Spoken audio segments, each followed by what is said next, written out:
Hi, welcome back to Everyday Dishes. I'm Cheryl Najafi, and I'm super excited to share with you today cherry hand pies.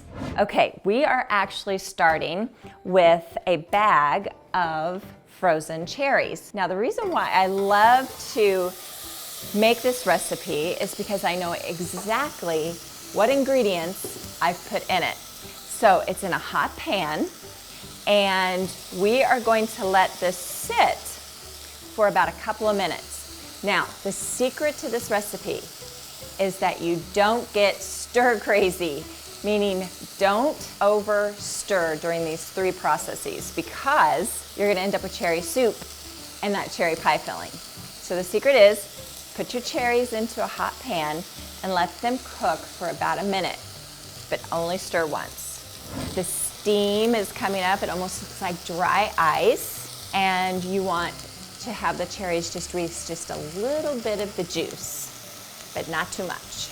Now they've been in there for just about a minute, so I'm just going to move the ones that were on the top to the bottom and the ones that were on the bottom to the top.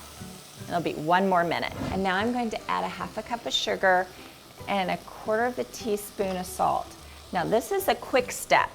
You're going to add the sugar and just fold it in until it becomes moist. You don't want to cook it too long because sugar actually works like a liquid when you heat it up. And so you'll be adding too much liquid to the dish. The next step is to add cornstarch and water mixture. This is called a slurry.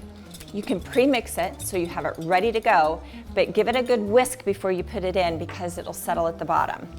Now, cornstarch is a brilliant thickening agent. It gives you that nice glossy texture you're looking for in a cherry pie, but if you overstir this, it'll break down on you. So it goes in opaque, and then as it thickens, it's going to turn translucent, and so you're gonna get that rich, deep purple color from the cherries coming back up. Okay, so I'm turning the heat up, and I'm going to bring this to a small boil. So it's starting to thicken. I'm getting so excited. As you can see, as I slowly drag my spoon, you can see how it's starting to thicken up. See that paste that's forming at the bottom? Yum, that's our cherry pie filling that's thickened up. And so now it's time to add about a tablespoon of lemon juice. I always do it in my hands so I can catch any errant seeds. And when we gently stir that in, it's going to be now the perfect consistency for our cherry hand pies. I've actually rolled out ready-made pie crust. So I put a rounded tablespoon of filling. And then you take your bigger tops and you put them on the top of the small rounds and do north, south, east, west.